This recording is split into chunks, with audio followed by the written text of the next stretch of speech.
From crypto scams. How has this affected you? How has this affected your family? I must work until I die. To tricky text messages. Freaked out because I just didn't want to owe any money. Navigating pet insurance. When you got the bill, what did you think? I was shocked. And ensuring safe shopping online. ABC 10 News is here to help you protect your money. Stay informed, stay safe, and stay ahead. Now, ABC 10 News presents Protecting Your Money. I'm Melissa Mecija. Thank you so much for joining me this evening. As we continue through the holiday season, many of you are opening your wallets and searching for deals online. We want to ensure that you are safeguarding your money into the new year, keeping your finances secure and your holidays stress-free. As we talk about money, millions of people use cryptocurrency. It's been gaining popularity, not only with consumers, but also with scammers. In 2023, the FBI's Internet Crime Complaint Center received more than 69,000 complaints regarding cybercrime and financial fraud involving crypto, more than $5.6 billion in reported losses. Oftentimes, crypto scammers try to make a personal connection. This North County man lost his life savings because of it. It started with a phone call. It ended with Yurik Wazowski's life turned upside down. I am devastated.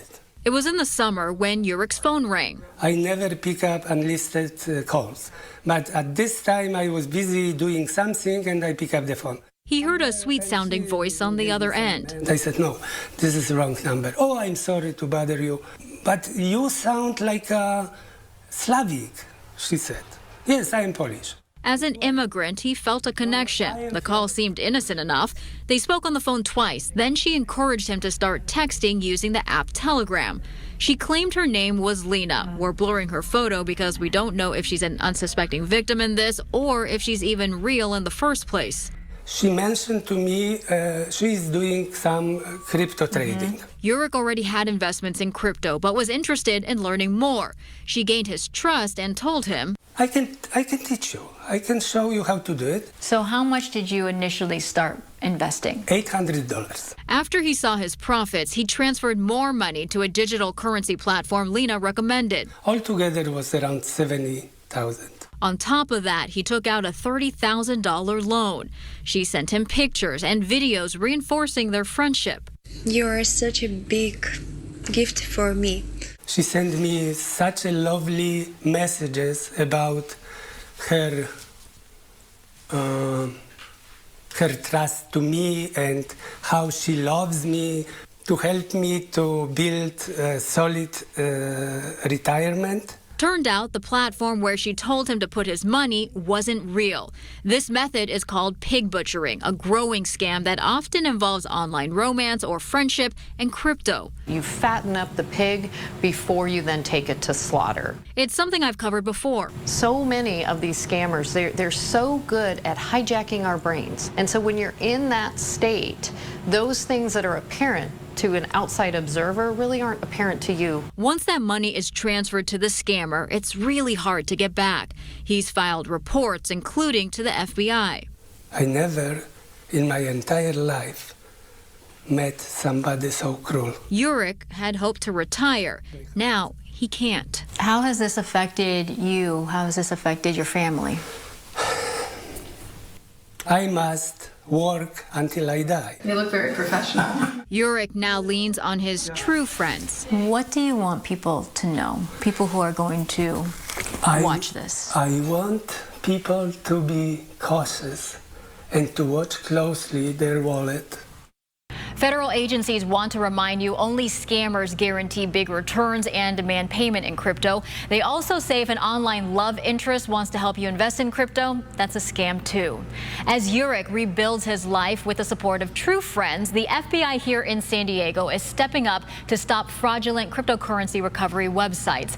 These sites prey on victims, often charging high upfront fees and promise to recover lost funds.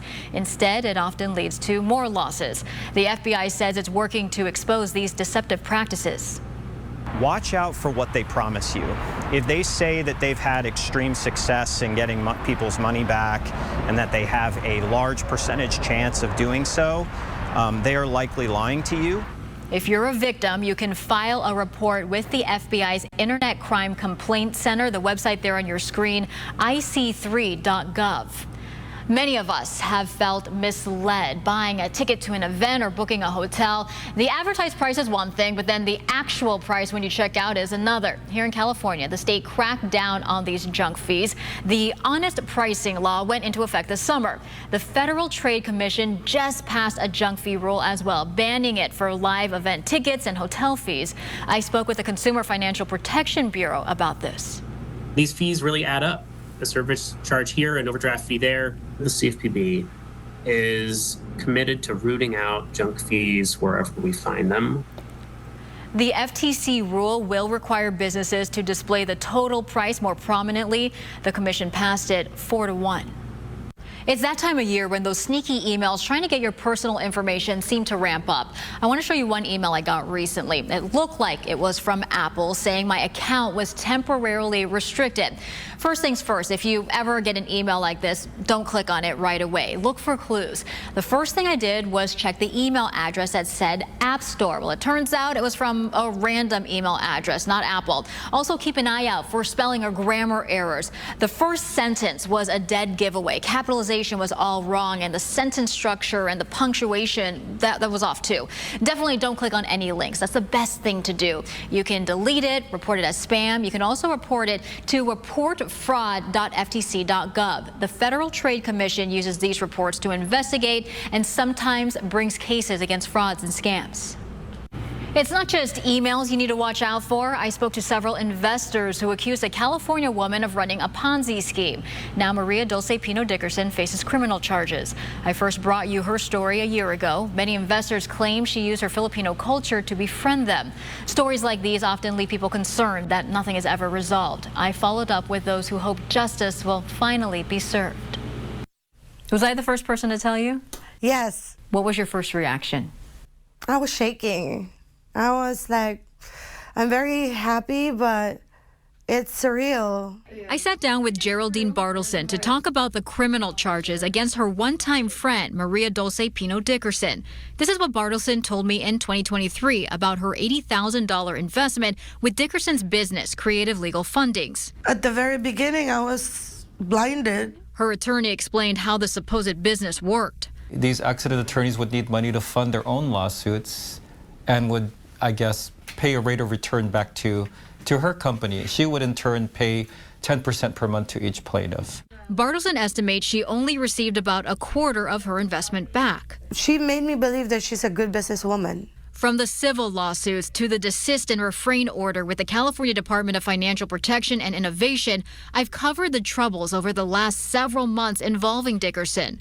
State regulators said Dickerson personally made sales pitches to investors, mainly targeting those of the same Filipino culture as her. The recent federal indictment does not name any of the victims. Bartleson is one of dozens, though, suing Dickerson in civil court.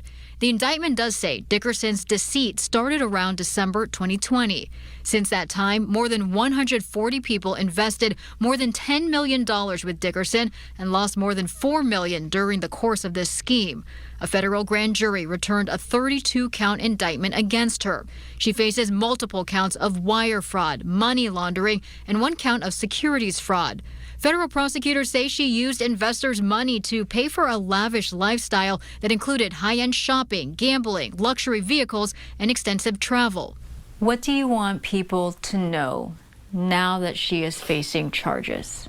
I hope people will start to open their eyes and just see the truth. Since I first started investigating this in 2023, I've spoken to 6 people on the record in multiple states about money they say they lost to Dickerson. I also followed through with Sarah Barcelona in Washington. She said her family invested about $100,000. Why do you feel it's important to speak up about what happened? Because of the life that she ruined. Not only me, my friends. I can tell in your voice, though, it's not easy.